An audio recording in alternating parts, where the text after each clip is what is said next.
Where were your proper quarters? They were in the 2 tents next to this one. Escort them there, put a guard of honor on duty, find them servants, and see that they are given every comfort they're used to.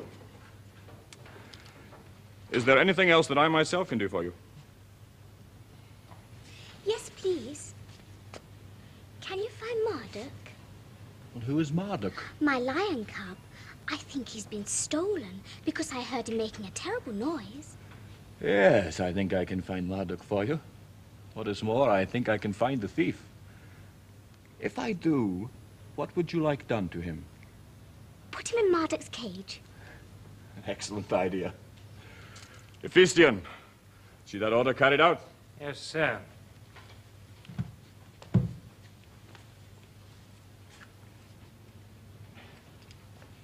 It is wrong of me to ask, I know, but my son, you're not hiding the truth to save our feelings. Is he really alive and safe? I can assure you of that, madam. I saw him escape myself. Escape? Well, in that part of the field, he was outnumbered. I see. Thank you, sir. Your Majesty.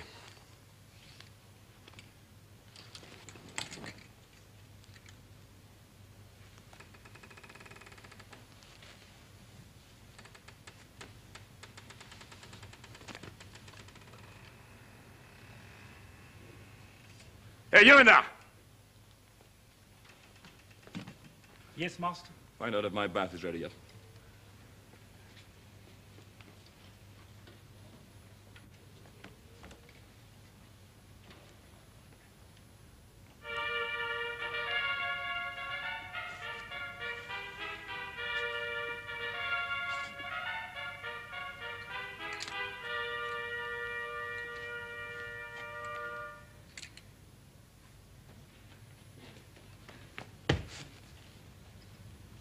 Yes.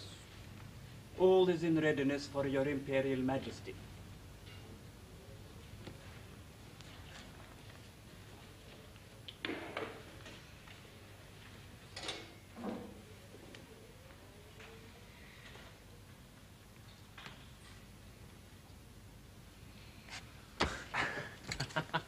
Come and watch me take my imperial bath. I may not have another until Egypt. Egypt?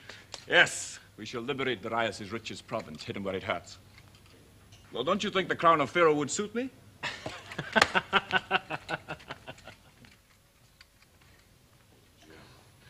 Cilicia, Syria, and now Egypt.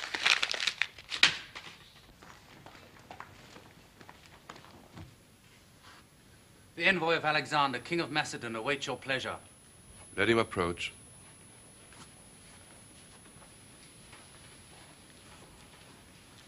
Darius, you should receive him in the throne room in state. I'm tired of state.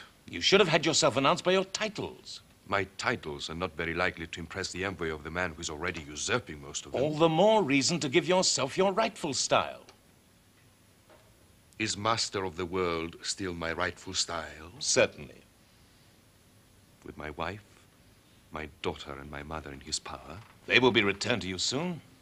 At the price of nearly half the world of which you say I'm still the master? The offer was far too generous, sir. If you remember, I spoke against it in the council. Yes, you did, Bessus, you did. But then you see, it was not your family who were captive.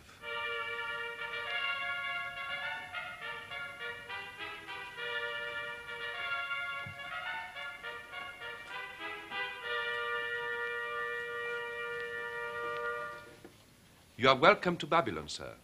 Thank you. You arrived last night, I understand. That is so? You came direct from Egypt? Yes, in 11 days. You travel very fast. Your king is in Memphis? No, in Alexandria. Alexandria? Yes. It's a new city we are building on the Nile Delta. It's going to be the greatest port in the world. I should have thought you'd have heard of it. No. My spies seem to have been very lax. Where is the exact site? Do you know Egypt? You are speaking, sir, to the Pharaoh of Egypt. Oh, yes, of course. That was one of your titles, wasn't it? Yes, it was. Where is the site?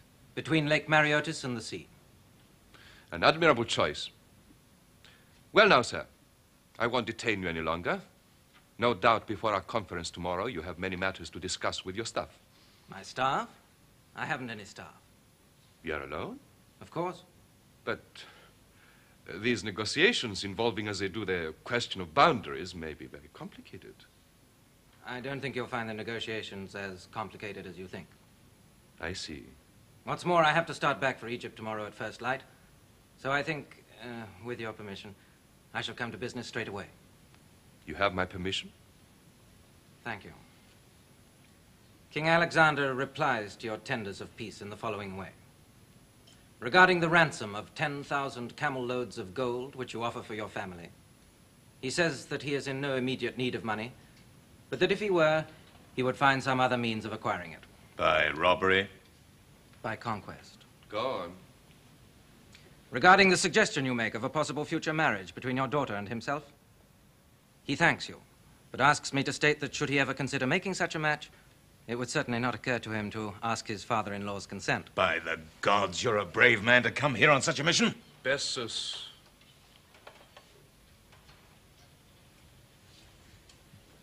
Go on, sir. Thank you. Finally, regarding the offer you make of Egypt, Asia Minor, and the lands west of the Euphrates, he thanks you again, but finds it hard to understand why you should have troubled yourself to offer him what is already his. Should you, on the other hand, offer him the lands of the Persian Empire east of the Euphrates, he will accept. In addition, he asks that you surrender your person to him, and desires me to assure you that should you do so, no harm will come to you. On any terms other than these, war between you must continue.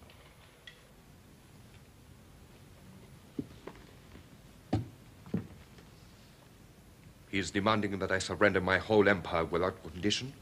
The condition is that you yourself will come to no harm.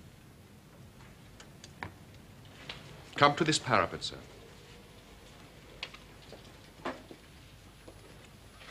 Look down on the plain. What do you see? An army camp. The size of it doesn't impress you. Mere size very rarely does. I have over 500,000 men under arms. They've been in training all the winter. More are joining the colors every day. Does your king really believe that if he crosses the Euphrates into the heart of this vast continent, thousands of miles from his base, and meets such an army on the great plains of Babylon, does he really believe that he would have more than one chance in a million of getting back to Greece alive? Evidently, he must. Or I should hardly have been commissioned to bring you this message. And what answer shall I take back to him? Tell him this. My offer to him was fair, sincere, and generous. I made it for one reason only. Because he holds in his possession the three people who are dearest to me in all the world, and without whom I cannot live. For their sake, I was prepared to betray my country and make a dishonorable peace. Now he has relieved me of the choice, and I feel strangely glad. I shall fight, Alexander, without mercy for him or thought for my family. And of course I shall win, for it cannot be otherwise. My chamberlain will escort you back to your quarters. One moment, sir, before I go. I have some painful news that I must tell you. Yes? Your wife. You had heard that she was not well? I had heard. I'm afraid everything that could possibly be done for her was done. She didn't seem to recover as she should. It was just a fever, that was all. It wasn't the doctor's fault. They said she didn't want to live. I see. I'm sorry. I should have delivered this news less clumsily. I'm not used to these diplomatic missions. I'm commanded by His Majesty to express his deepest sympathy for you in your irreparable loss. You must thank His Majesty for me. I will. Here are some private letters for you.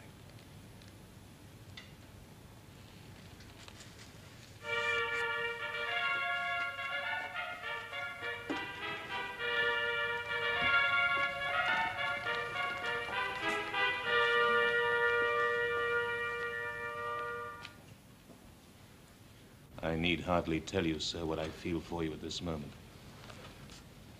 Thank you, Bessus. Call the council for tonight.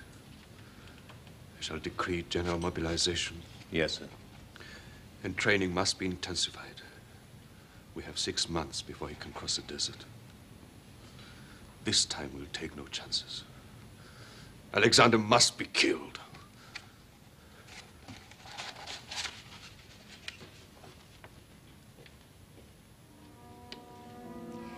The funeral was very sad for Grandmother and me. Mother was given all the royal honors. Alexander was there, and he was crying dreadfully. Afterwards, he came home with us and played games to cheer me up. And then he came every day after that for a week, with a different present for me every time. He's so gentle and kind, not a bit like a soldier. I wish he wasn't your enemy. Otherwise you would love him, I know, as Grandmother and I do.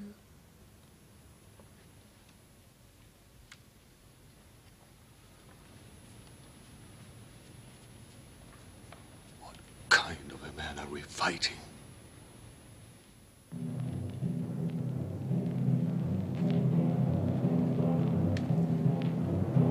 So, gentlemen, I don't think I need spend any more time on the general situation.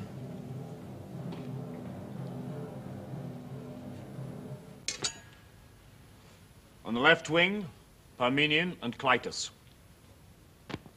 In the center, Ptolemy and Perdiccas. Myself and Hephaestion on the right.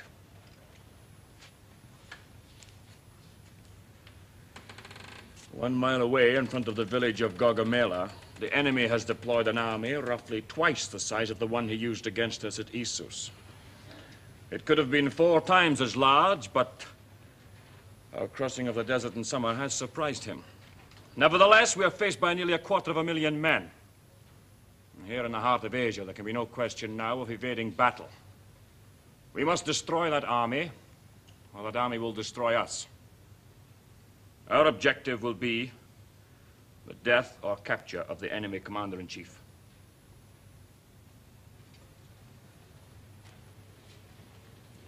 Are there any comments? Well, I'm not going to criticize your plan, sir.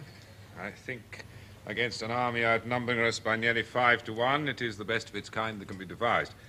But I would suggest another. Yes, what is that?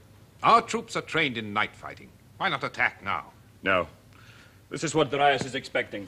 Let the Persians stand to arms all night. We attack in the morning. Now, are there any other comments? Ptolemy. Sir. If anything should happen to me, you will take over the special duties assigned to Parmenion, who, of course, will automatically assume the responsibility of commander-in-chief. And after you, Perdiccas. I understand. Yes, sir. Now, gentlemen, no doubt you wish to issue your orders for tomorrow. Mazaris! Might it be an idea to take a couple of patrols out into the Persian lines? I could easily organize a bit of a panic out there.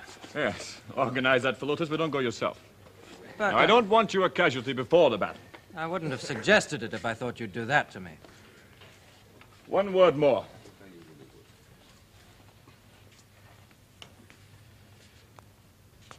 This is our last battle.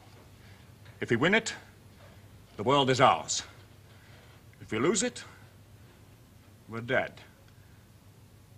I don't think I need to say any more. Good night, gentlemen. A pleasant rest until dawn. Thank you. Good night, sir. Hephaestion, are you ready for another all-night vigil? Of course. I wonder how many hours of sleep I've robbed you of in your lifetime. You've robbed me of nothing, Alexander. Good. Come back then. I shall need you. Alexander, take proper care of yourself tomorrow. Don't go charging chariots like you did at the Granicus. Because you won't be on my wing to save my life, Father Clytus? It's not you I'm thinking about, it's us. If we lose you here in the middle of Asia, I don't know how we'll find our way back home to Greece. Good night. Good night, Clytus.